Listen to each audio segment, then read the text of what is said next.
Magandang araw po sa inyong lahat mga kababayan at welcome back dito po sa ating munting channel Pinas News Review, kung saan re-reviewin po natin ang mga mahalagang balita dito sa Pilipinas. Mga simpleng komento sa mga issue dito sa Pinas at mga kababayan, kapapasok lang, grabe to. Nako, walang nagawa si Raffy Tulfo sa matinding utos ni Kong Marcolita at Subiri. Nako, yan po ang ating alamin mga kababayan mula po rito kay Pinas News Insider. Yan, nasa description po ang full video link ng video nito. I-subscribe nyo na po, Pinas News Insider. At kung bago ka pa lang at di pa po nakapag-subscribe sa ating munting channel, please don't forget to subscribe at i-click na rin po ang bell notification para updated ka po sa lahat ng ina-uploads nating reaction video. Yan mga kabayan, eto na nga, sama-sama at sabay-sabay po natin pakinggan, panoorin at bigyan ng komento ang video nito. Eto na po. Ito ang mainit na balita at pinag-uusapan ngayon sa mundo ng social media.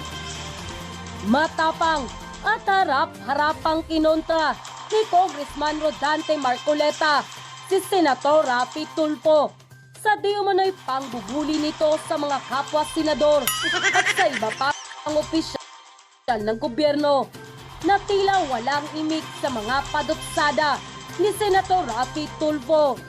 Ayon pa kay Congressman Marcoleta, ibahin aniya siya ni Senator Raffy Tulfo dahil hindi siya magpapabuli kagaya ng senador na puro salita lamang.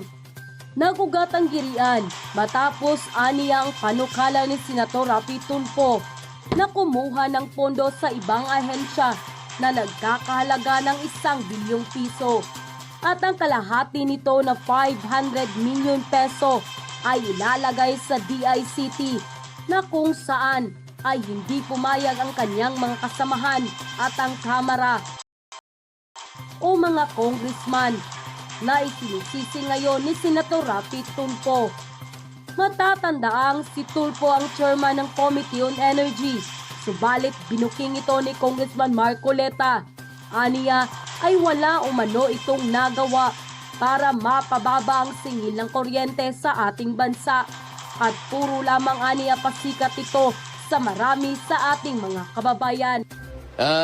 Binuli niya lahat ang mga kasama niya sa Senado. Ito yung nangyayari ngayon. Lahat binubuli niya. Totoo. At hindi kumikibo yung mga kasama niya. Ibahin niya kami. Oo. Ibahin niya ako na dapat gawin natin para ngayon tuluyan na natin maibaba Oo. ang taripa, ang presyo ng kuryente sa bansa.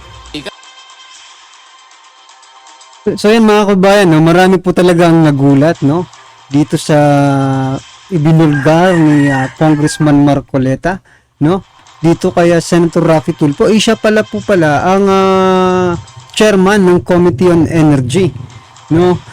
In counterpart naman po si Kong Marcoleta naman po doon sa Kongreso, no. Sana po sila po dapat ang nag-uusap at tutulungan para pababain, no, yung presyo ng ating kuryente. Pero sa mga nakikita po natin at sa mga nangyayari po dyan sa Senado, mukhang wala po talaga. Tama po si Congressman Marcoleta, no? Mukhang wala po talagang ginagawa itong si Senator Raffy Tulfo patungkol po dito, no? Sa kanyang pinamumuno ang Committee on Energy na pababain po, no, yung presyo. Anong masasabi niyo dyan mga kababayan? At nung nakaraan nga ay binulgan rin, no, ni Congressman Marcoleta na ang may-ari ng Meralco, no, at Smart at PLDT ay iisa lang mga kababayan. Pati TV5 iisa lang po, no? Ang TV5 po, dyan po umiere yung ni Senator Raffy Tulfo. Boss pala yan ni Raffy Tulfo, yung may-ari ng Meralco, kaya hindi talaga mababanatan dyan sa Senado. Hindi pwedeng pababain ang presyo ng kuryente kasi malulugi si amo. Diba? Parang ganun po ang lumalabas mga kababayan. Ikaw ang chairman ng energy. Oo. Meron ka bang contribution dito? Meron ka bang inaral dito? Oo. Ang dapat na tukuyin siguro ni Senador Tulfo. Ito nahahalata ako sa kanyang speech, wala siyang binanggit eh. Okay. Ang tanging binanggit niya lang, ay yung di umano paglalagay niya ng 500 million. Hindi totoo yun. Napatunayan ko na dyan. Chinek ko na. Wala talagang gano'n. Dapat sana, ang tingnan niya muna, siyasatin niya, ano ba yung problema sa DICT? Ano ba yung problema natin ngayon sa internet? Okay. Ako tinanong ko yung DICT secretary. Sumang-ayon siya lahat sa sinasabi ko. Okay. Ganito ang problema sa DICT.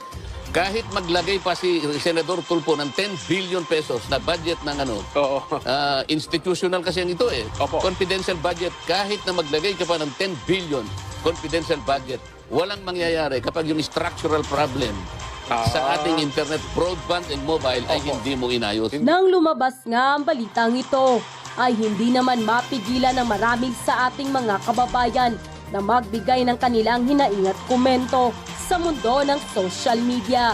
At ayon pa sa kanila, kapal talaga ni Tulfo no, nagpabida ka na naman dyan sa Senado. Grabe, halatang halata na talaga ang galawan mo, Tulfo. Nasaan na ba ang resulta sa hearing mo sa PCSO na wala na lang na parang bula? Siguro tamang sinabi ni Maharlika na bayad daw ang pagkatao mo. Sayang lang ang oras at pera ng taong bayan sa hearing na yan. Kung gusto mo talagang makatulong, ipahinto mo muna ang operasyon ng PCSO hanggat hindi pa nalulutas sa mga isyu na pinupukol sa kanila. Tanggalin ang dapat tanggalin at palitan agad para hindi pa marisan pa. Ikulong agad. Sa totoo lang, maraming bilib ni Rapi Tulfo. At isa ko noon, nakita ko na matapang siya at diretsahan kong magsalita hanggat unti-unti kong pansin na sa mga ingay niya, mga ilang araw lang, tumahimik na at wala rin nakitang resulta sa mga kyaw-kyaw niya. Hindi ko alam, baka nabayaran na rin siya. Napansin na rin ito sa karamihan. Parang image build-up naman ito para sumikat para sa plano niyang personal sa politika. Diyos ko, Tulfo, nakahanap ka din ng katapat. Yan ang bagay sa'yo. Dapat talaga supalpalin ka ni Kong Marcoleta para matauhan ka na. Sobra na ang ugaling pinakita mo sa Senado. Gusto mo ikaw lang ang mataas at grandstanding palagi. Resolbahin mo muna ang kabulastugan sa PCSO bago ka lumipat sa iba pang hearing. Puro ka na lang hearing, wala namang resulta. Grabe ka pa kung manghusga sa kapwa mo senador. Ikaw naman pala ang bayaran. 1 bilyong offer pa nga umano. Handaan mo, lalabas din ang tinatago mong kabulastugan dyan sa Senado. Mas mabuti pang mag-resign ka na lang. Umalis ka sa Senado. Hindi ko kailanman nagustuhan ng mga Tulfo Bros dahil sobrang yabang nila at hindi man dapat hangaan itong pagtulong nila sa mga taong tumatawag at humihingi ng tulong sa kanilang himpilan dahil yumaman sila sa programa nilang ito sa TV at radio station. Pinagkikitaan nila ang ginagawang pagtulong sa kanilang programa kaya hindi ka man dapat tumanaw ng utang na loob dahil lumakas ang kanilang programa dahil sa inyong mga tawag. May nagsasabi na mga multi-millionaire na sila kaya dapat sila pa ang magpapasalamat ng dahil sa inyo ay yumaman sila. Pera-pera lang yan si Rapi Tulfo. Kumikita siya ng malaking pera sa pagtulong sa kapwa dahil naka-video at televise ang pagtulong niya. Hindi tutulong yan kung walang nakaharap na kamera. Ibig sabihin yan kung saan may malaking kita ay doon siya kahit prinsipyo niya ay maaring mabayaran. Akala kasi ni Rafi na siya na ang pinakamagaling mag-imbestiga. Feeling super galing na niya. Puro lang pasikat sa Senate. Wala namang resulta. Tahimik sa PCSO hearing. At gusto pa ang mag-president. Aba, maging diktador lang yan. Dami sigurong makulong na walang kasalanan. Kasi siya ang magdesisyon sa lahat. Basta kung ano ang nasa isip niya, yun na yun. Kahit ang batas pa ang magsabi. Kasi tingin kasi niya, magaling siya sa lahat. At bastos pa kung magtanong. Pero kung di niya gusto ang sagot, babarahin ka niya, iinsultuhin at murahin pa sa harap ng Senado. I-contempt pa niya. Tama ba yan? Lahat na lang siya ang bida. Mahirap yan maging presidente. Lagot ang di niya kakampi. And quote. Grabe to mga lords. Ngayon na araw, may nanalo na naman ng 24 million. Alam niyo ang pinaka nakakagulat sa lahat? Last week, may nanalo din. Pakita ko sa inyo. See? Diba? April 4. Last week, April 4. Diba? Kahapon nga lang mga kababayan, kahapon or nung isang araw mga kababayan, may nanalo po ha. 222 million ata yun mga kababayan ha. Naku, talagang ano na to ha. Simot na mga kababayan ha. Pinalalaki lang ng konti, no? Nung mga nakaraan nga, 500 million di ba?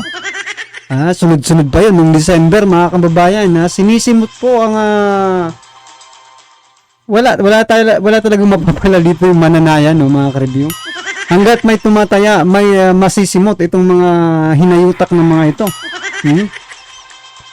Kaya, kung pwede lang, no, kasi hindi na rin naman natin mapipigilan yung ating mga kababayan na tumaya talaga sa loto dahil nga po sa pagbabaka sakaling makaswerte man lang, di ba? Kaso dito mga kababayan, hindi na po ito swerte mga ka-review ang nangyayari dito, no? Ang tawag, ano bang dapat itawag dito, misteryo na ito. 89 million! Tapos ngayon, April 9, wow, 24 million! Grabe! No? Singhot! Bawat sentimo! My goodness! Di ba mga lords, ang meaning ng PCSO is Philippine Charity Sweepstakes Office. Charity. Di ba? Paano kaya sila makakatulong sa charity? Di ba kung sinisinghot, no? Grabe. Grabe. Yan po, charity po yan para sa iilan yung mga nananalo. Kasi ngayon, ang priority nila mga kababayan, hindi na po yung mga nasa ospital, di ba? Yung mga nangangailangan ng tulong mula sa gobyerno, no? Ang charity po nila ngayon, yung meaning po ng charity nila ngayon, mga kababayan, yung loan debtor, no? Kasi palaging si loan debtor po ang nananalo, mga kababayan, no? Diyan po napupunta. Yan po ang pinagbibigyan ng charity, mga kababayan, ng PCSO, no? Isa lang pala yung pinagbibigyan ng charity. Si loan debtor palagi. First time in the history sa buong Pilipinas na mangyayari ito. Every week may nananalo sa loto. Grabe talaga. At alam nyo, ang pinaka nakakatawa sa lahat, wala pa rin silang nakikitang mali. Oh, grabe ang ibang mga Pinoy, no? Bulagan pa rin talaga sila. Grabe, last week, 89 million. Ngayon, 20 plus million. Grabe. Kayo na mismo musga, mga lords, no? Kung talagang tama ka ba yung mga nangyayari? Or sige lang, no? Nakakalungkot. Marami pa ring bulag-bulagan. After this, itong video ko, tingnan mo, may mga away naman sa akin. Diba? Grabe. Well, mga kaibigan, anong pag-uusapan? Yan mga kabayan, ito, pakinggan rin naman po natin sa si Attorney Harry Roque, mga kabayan, kung paano niya po ginastify, no? Yung mga documents na galing po kay Ma'am Maharlika, no? Kung paano niya ginastify na totoo yung mga dokumentong ito. Yung tinatawag na PDEA leaks, no? Leaks na po mga kababayan kasi mula po sa PDEA, mga ka-review, no? Ito po mga kababayan, pakinggan po natin para mas lalo po natin maintindihan kung bakit nasabi niya totoo. Yung kasi mismo siya, mga ka-review natin na witness niya po ito ito mga kababayan, pakinggan po natin si Attorney Harry Roque. Natin ngayon. Naku po, mukhang pinatutuhanan na ang PDEA leaks. Paano na yan? Well, balikan po natin. Tatlong dokumento po ang lumabas kay Maharlika. Isang pre-operations report at saka isang surveillance report. Now, bagamat ito po ay tinakban kung sinong pumirma, ang sabi natin, mapapatutuhanan yung mga dokumentong yan dahil hindi naman sila electronic documents sa pamamagitan lamang ng original at saka yung confirmation ng taong nakaligda na siya nga ang lumagda dyan. Okay, so yung sinasabi ng PDEA na wala sa computer, baliwala yan kasi hindi naman siya electronic document. Siya ay isang ordinaryong papel na ang proseso ng pagpapatutuhanan limitado sa original at saka yung pagpapatunay ng nakalagda nga niya yung nasa papel. Mukhang pinatutuhanan na po nung taong nakalagda sa papeles ang mga dokumentong iyan. Paano po? Kasi po nagkaroon ng 2-page letter. Ito po yung 2-page letter na ilinabas din ni Maharlika. Ano ba ang nakalagda rito? Nako, tignan nyo itong second paragraph. Ito po, in-expand namin ang second paragraph. Tungkol doon sa mga classified information, tungkol sa mga dokumento ng political blogger na tumutukoy kay Maricel Soriano at politician Bongbong Marcos and others, alam ng lahat sa ating ahensya na ako po, nung panahon na yon, ang personal na nag-interview sa confidential informant noong March 10, 2012 at the IIS office in front of some IIS personnel who were present at the time. And the said interview was reduced to a sworn statement. The following day, upon taking the witness deposition, he immediately prepared the pre-ops and authority to operate for possible casing and surveillance, a process under the PDEA Manual of Operations. So sinasabi po, nung nakapirma doon sa mga dokumento, yung pre-ops report at saka yung ano pa ito isa, yung surveillance report, na siya daw ang nag-interview sa confidential informant. At sa bisa nung kanyang interview sa confidential informant, ginawa niya yung dalawang dokumento na ilinabas ni Maharlika. Ibig sabihin, pinaninindigan niya na siya nga ang gumawa ng mga dokumento ni Maharlika. Ano ibig sabihin yan? Pinatutuhanan po niya yung kanyang dalawang dokumento na nainalabas na ni Maharlika. Yung pre-operation report at saka yung surveillance report. Dito sa pangatlong paragraph, bagamat hindi na po natin na-expand yan, ang sinabi niya dyan, yung pangatlong paragraph ay bagamat nagawa na yung pre-operation report at saka yung surveillance report, may pumigil nga doon sa pag-actual lusob, no? Doon sa condominium na high-end sa Makati. At pinangalanan niya kung sino yung mataas na opisyalis ng PDEA. Apparently, isang mataas na opisyalis ng PDEA ang pumigil doon sa pag-undertake ng actual operation. So ano po ibig sabihin nito? Mukhang dahil nagsulat ng ganito itong gumawa ng pre-operation report at surveillance report, pinatutuhanan po niya na siya nga ang responsable dito sa dokumento ito. Ibig sabihin, totoo ang mga dokumento na noong 2012 nagkaroon talaga ng ebidensya ang PDEA sa pamamagitan ng isang confidential informant na gumagamit ng pulburon ang ating presidenteng BBM sa isang high-end condominium sa Makati. Ito ay kinorroborate ni Presidente Duterte nang sinabi niya sa Davao na nakakita siya ng ebidensya galing sa PDEA na gumagamit at pinagbabawal na gamot ang ating presidente. Ngayon, pinatutuhanan na po ng ahente na gumawa ng pre-operation report at yung surveillance report ang mga dokumentong yan, kinakailangan sumagot na si Presidente. Dahil pag hindi siya sumagot, yan po ay pag-amin na sa mga nilalaman ng mga dokumentong yun. So yun mga kababayan, kailangan na pong sumagot si PBBM, no? Wala rin naman tayong magagawa kung manahimik yung tao, mga kababayan, ha? Kasi karapatan niya rin naman po yun, di ba? Pero isa po siyang opisyal ng gobyerno at kung ganito po yung mga inaakusa sa kanya, di ba? Dapat lang din pagtanggol niya ang kanyang sarili, di ba? At malaman rin ng taong bayan ng totoo, di ba? Kung sino po ba ang nagsisinungaling dito, di ba? Kasi malaki po ang impact niyan, di ba? Sinasabi ng iba na pwedeng taong bayan po ang magdesisyon, di ba? Kung pababain ba ang ating presidente kapag napatunayan totoong nagpupulburon, di ba? Kasi nakakahiya rin naman kung mayroon tayong, di ba? Against tayo sa pinagbabawal na pulburon, tapos yung presidente nagpupulburon, di ba? Mas nakakahiya po pag ganon, di ba? Kaya at saka I think paglabag din yun sa batas, di ba? Kasi nagpupulburon yung mga maliliit na nagpupulburon, di ba? I mean, yung mga mahihirap, di ba? Tinitira nga di ba? Hinuhuli nga di ba?